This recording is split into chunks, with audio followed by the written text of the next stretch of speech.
kweli nilikuwa nimezunguka. Nilifanya interview sometime back venye utawezana ilikuwa imehit.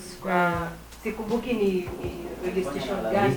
Ndio huyo na ndio alitupa namba yako. Oh, huyo. Nilifanya naye. I think yeye alikuwa kwanza from Burundi. Alireach out akaniambia anataka kutufanya interview. So tukafanya interview na I think nilimuuliza yeye.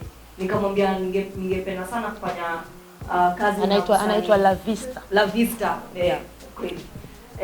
Nikamwambia ningependa sana kufanya nyimbo na msanii wa Burundi. Nikamuuliza ni wagani wanafanya vizuri, akaniambia Natasha. Natasha anafanya vizuri. So nikaenda kwa Instagram yake nikamwangalia. Akasema unajua sisi wasanii ile kuvimbiana kidogo. Unajua Mungu, yani mimi naamini ile kitu unataka Mungu atatengeneza njia. So nafikiri ikatuleta tu pamoja ndio tukaweza kufanya hiyo nyimbo. Yeah.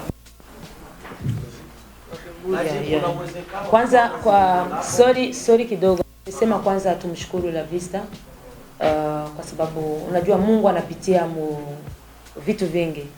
Wakati alifanya interview na Femi, wasanii ndio walianza kumtukana na waandishi wa habari na watu wengine. Kusema unampigia yeye mtu wa nje na wasanii wanajaa. Kujaa ina kitu. Mtu asikudanganya, huwezi enda Kenya usikie tu muziki wa Kenya. Tunalilia siku dunia nzima wanalilia tupige sisi 100 kwa 100. 100 kwa 100 kama hutaki kuona muziki wa nje utajifunza nini? Mume wangu ni mtu ni mjenzi. Kila siku anaangalia nyumba, atabadilisha nini? Lazima tumuone Femi, tujifunze kwa Femi. Kwa sababu sipendi kulea juu sana. Lazima tumwangalie King Kaka.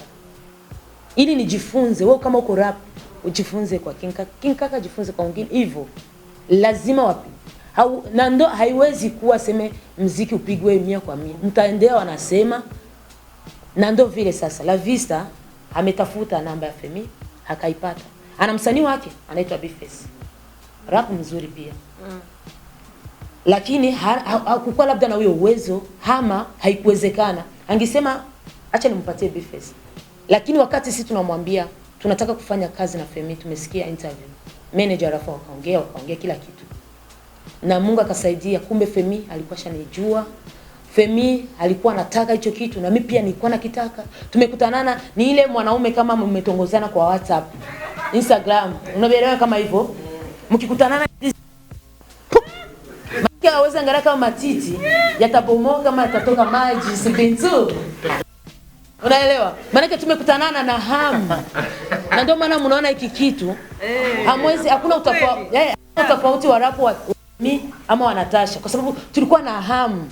Sasa tulikutanana, tulikuwa na hamu sana. Sasa wasanii nasema pole kwa Lavista, watu ambao walimtukana hiyo siku. Sikujua wakati niko Kenya, manager Rafa kanambia, "Unajua Natasha, hata tuko hapa. Unajua kama Lavista aliwahi kutukaniwa, kwa nini unapigia msanii wa tuache hizo tabia, sio tu hapa. Na sehemu nyingine, tuache uhivu wa urofa." Lakini tumempigia makofi Lavista, mpigie makofi kabisa. Na leo andishi wa habari mtutafutie njia, lakini wasanii wenye wako na imani kama Natasha. Wako na ndoto. Muziki ni pesa, wasikudanganye. Video hakuna ya bure. Ukikuwa na pesa utafanya muziki mzuri. Ukikuwa na talenti yako yenyewe tu na una pesa tabaki nyumbani. Na majirani wanakuambia tunakupongeza, lakini Natasha hakujua. Ama Femi hakujua kufahamu. Utaenda nchi ya watu kwa kinga, kwa baskeli. Baskeli haifiki. Ni pesa. Nikiongea Natasha naongea kwa sababu ni la boss. Hakuna la boss. Tunaongea ukweli. Utajenga nyumba vipi? Na ya udongo ni pesa. Unataka kujenga nyumba ama kuuza nani? Kila kitu. Sasa waache maneno, tufanye kazi. Tufanye kazi. Natasha unajuana na huyu hivyo. Msanii Lavista leo haangekuwa na namba Femi. Singefanya nyimbo na Femi. Mwaka mpya ulikuwa naisha kabisa. Kwa sababu niliangalia nitaenda wapi, nchi zote corona. Masharti ya airport ni mengi sana wanayajua, wanafahamu. Leta hii pima, watapima lipua. Kama pa Burundi usijui walitaka kubeba lipua la King Kaka, atawaelezea. Anakuambia yote wametoa ndani. Ni unaelewa, wanakupima huku ndani. Baki unalia, huyu ametoa machozi. JR, si hivi? Chozi moyo waambie. Amefika hapa tu anaambia nimetoa machozi kwa kupima corona. Sawa? Tata, si machozi ya kulia. Chozi ya furaha. Unaelewa? Machozi ya furaha. Ndio hivyo sasa. Kabisa mimi namshukuru Lavista. Msanii pia mimi. Namshukuru sana. Yaani tunakushukuru sana. Alikuwa wa kwanza kureach out. Asante kabisa. Yaani alini-DM Instagram akaniambia ningependa kufanya interview na wewe. Na interview ilikuwa nakushukuru sana. Asante. Naelewa. Sasa ndio hivyo. Jibu tumepata ni hii, shikisha kutoka kwa Lavista. Kuchangia sio pesa, alichangia uwezo wake. Na hakujua kama kuna msanii ataweza kumwambia Lavista nataka kufanya kazi na Femi. Leo hii ataweza sema wengine msanii anasema niko na namba ya Chris Brown. Sijui nani wa Nigeria, sijui wa South Africa, sijui wa Kinama. Kwa hiyo Natasha tusiwasahau. Sawa. Hivyo tu. Mtu tunasaidizana kwa hivyo. Sasa ukikuwa na uwezo wako ama yeye pia ana uwezo atakutafuta. Utamwambia mimi ni msanii hivi na hivi, akiona kama kuna maana ya kufanya kazi watafanya. Msikosi kufanya interviews za nje. Piga interviews za East Africa, Rwanda, Uganda, Tanzania, Kenya, Kongo. Mkizipata hizo za karibu mpeane kwa wasanii wengine. Mfanye. Basi huyo msanii atajulikana kushinda Natasha. Hapa ni kwetu. Yeah. Kama anafanya vizuri niko tu namba 1. Huyo msanii hata ufanye interview 10. Vitendo vya Natasha ni vingi.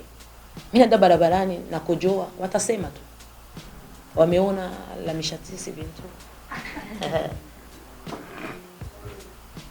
Kwa ile nyimbo alitutumia idea, alikuja na hiyo idea, akatutumia demo na hiyo nyimbo, so alini challenge kwa sababu anajiexpress vizuri, ni mwanamuziki mzuri, na mwanamuziki mzuri anajiongelelea ama anajiexpress. So tukiwa huko Nairobi, Kenya, tuna record, ananiambia Femi fanya hivi, unajua, na ukiwa mwanamuziki mzuri unasikiza. So pia mimi nilikuwa namwambia Natasha hapa imba hivi, ndio tukakuja na shikisha kitu kizuri sana, lakini idea yote ilikuwa yake. Pia sisi alitushtua sana venye anaweza kurap, ana rap vizuri sana. Ana rap na anaimba. Yaani si watu wengi wanaweza kufanya hicho. Umemshinda kaka. Hata mimi umenishinda. Ni mwanamuziki mzuri. Mwanamuziki tunasema versatile. Ako very versatile. Anaweza kufanya, hata anaweza imba dombolo. So ndo nini? Lingala. So ni mwanamuziki hajieki kwa box. Hajieki kwa box aseme mimi nafanya hii muziki na hii muziki peke yake. Ako willing ku learn vitu vingine na ku try out new things. So hiyo ni kitu poa sana. Hongera.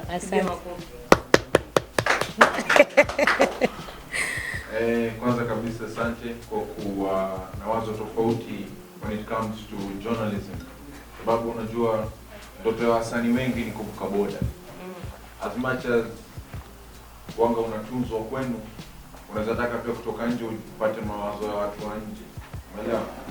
Sisi tumeenda shows nchi mingi huko Dubai, wapi, America. Tumeenda hizo zote. Lakini kama tu journalist wa nje wangekuwa na hiyo open minded, tungebaki tu Kenya na tuseme sisi ni wanoma Kenya na tukumbuizo wa Kenya na yetu ishie Kenya. Sababu ni achievement pia sasa zile umebeba nchi yako ukaipeleka nje. Sababu ukirudi watu wanakuangalia tofauti. Umeelewa?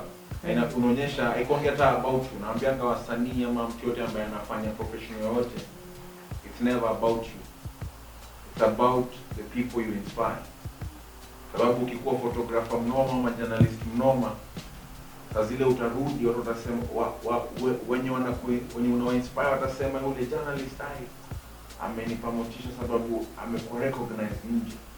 And it's the same thing na Femi. Umeniuliza mimi nilikuwa na nini gani, wazo gani ama input gani kwa nyimbo yao. Basically Femi ni kama nasemaje, kama mtoto wangu. Femi alikuwa msanii wa kwanza ambaye tulisign KakaEmpire. Along the way tumesign wasanii wakubwa, kina Rich Mavoko walikuwa wasanii wetu. Tumesign kina Arrow Boy, Kimi, Avril, watu walikuwa wasanii wetu. Lakini yeye ndo alifungua contract yetu ya kwanza. Na akakuwa na imani, tukamwambia sisi tunataka kumanage, tunafungua KakaEmpire, nitakuwa na manage wasanii. So she believed, na tumetembea na yeye mwaka mingi. Wakati mwingine yani kuonyesha tu kwamba muziki pia si rahisi, na pia kazi zingine zote. Wakati mwingine mambo hayaendi vizuri, mambo hayaendi sawa, tunatoa nyimbo hayaendi sawa, unaelewa? Kuna wakati mpaka alikuwa na give up, anasema ati nakufa moyo lazima kwa kila msanii. Aswa muziki wa wanawake kabisa. Alikuwa anasema mimi naacha muziki, na mimi hapana, pole pole. Imechukua miaka kama 5-6 tutafanya apate mega hit song. Hakuna hit song. Lakini mega inamaanisha tuko Kenya, lakini Tanzania inachezwa, Burundi inachezwa, ilikuwa trending kwa 15 countries. Never been done before. Never. Ilikuwa trending number 1 Kenya, number 1 Tanzania, number Burundi number ngapi, Rwanda, Congo, wapi, South Africa, America, tunatumiwa screenshots everywhere. Na watu wanafanya challenge everywhere, never been done before. Ilikuwa nyimbo ya kwanza Kenya kufanya kitu kama hiyo, ilikuwa historia ya watu. Na unaona yani patience yake tangu aanze, tangu tumsign. Alikuwa anasema basi sitachoka, basi sitachoka. Umeelewa? So inamaanisha kama ni photographer, journalist nini, yatafunguka tu, lakini tufanye kazi bila kuchoka, na tufanye kazi kama tunapenda. Umeelewa? So mimi as much mimi pia ni msanii, mimi ni mwanabiashara, na naona KakaEmpire pamoja na ndugu yangu hapa anaitwa Dennis. Kwa hivyo kila kitu Femi anafanya lazima ipite kwa mkono wetu, tuseme hiyo bado hiyo inaweza. Kwa hivyo vile alifanya nyimbo na sasa nasema hata nikamletea zawadi.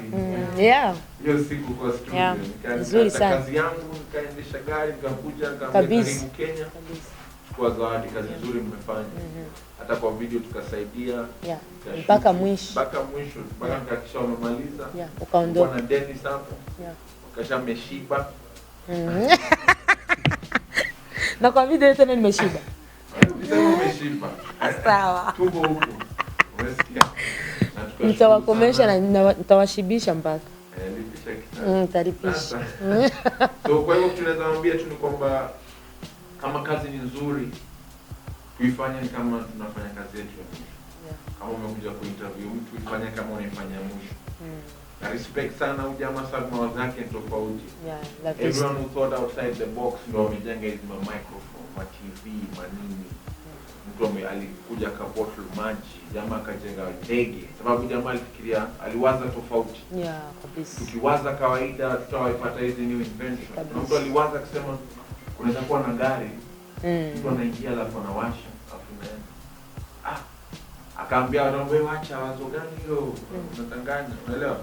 Na sasa hizo evolution imefanya vitu mingi sana, hata muziki. Kuja Bluetooth, watu kuingia iTunes, watu wanunua YouTube nini kabisa. Inaleta mapato. And keep in mind kwamba whatever we are doing here, sisi kuongea tu, hii ni content. Ndio? Nyinyi mkipeleka huko station ni kazi. Nyinyi mko kazi.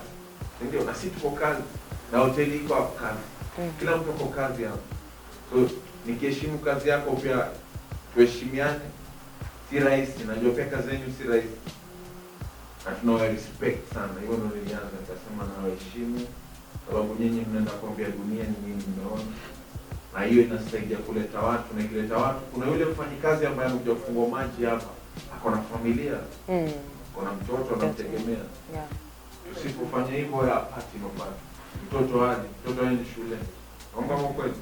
Na wewe pia uko na ule anakutegemea kutoka hapa, mama anakuuliza mtoto wangu mimi mgonjwa, ama anahitaji chakula. Tutamtumia hela, si ndio? Sababu mdosi wako amepata content ambayo umechukua hapo. Kwa hivyo kitu yote iko interconnected. Tukishaangalia hivyo, kila kitu inafanya kazi. Sababu Femi akikuja hapa ni tourist attraction kwa hotel. Lazima tuangalie hivyo kama biashara pia. Tusifanye tu content, tunafanya biashara. Si ndio? Kwa hivyo heshima kwa kila mtu kwa hiyo ambaye wale watakuja pia. Asante. Pia naweza ongeza kusema umeuliza alikuwa kazi yake kuwachangia vipi. Naweza sema alichangia sana, especially anachangia sana kwa mziki wangu. Before ni release mziki lazima ipite through management ama timu yangu na timu yangu nzima. Hata kwa video shoot alikuja, yani King Kaka msanii mkubwa anaacha mambo zake anakuja ku oversee. Nadhani Natasha alishtuka sana. Anakuja ku oversee video shoot yetu venye inaendelea, anahakikisha kila kitu kiko poa. Na management yangu pia Dennis hapo na himiza wasanii pia wa Burundi, it's very important kukuwa na team. Inakurahisishia kazi sana. Wewe kama msanii, it's very important kukuwa na watu wenye wanaenda kwa boardrooms wa kutetee on your behalf. Ni kitu kizuri sana na naweza himiza wasanii wa Burundi wakuwe na management. Unajua wasanii wengine wanasema mimi nikiwa na management sijui na wananikata ngapi. Usifikirie sana kuhusu pesa. Unaweza tengeneza shilingi milioni ngapi? Milioni moja ukiwa peke yako, lakini ukiwa na watu wengi unaweza tengeneza shilingi milioni 5. Sasa kwa nini utengeneze hiyo shilingi milioni moja ujiwekewe peke yako? It's very teamwork is very important. Na mimi nimeiona kwa safari yangu ya muziki. Nimeanza nao mpaka tukagrow hii brand yangu ya muziki kutoka chini mpaka hapa mahali tuko. So naweza wahimiza sana. Asante.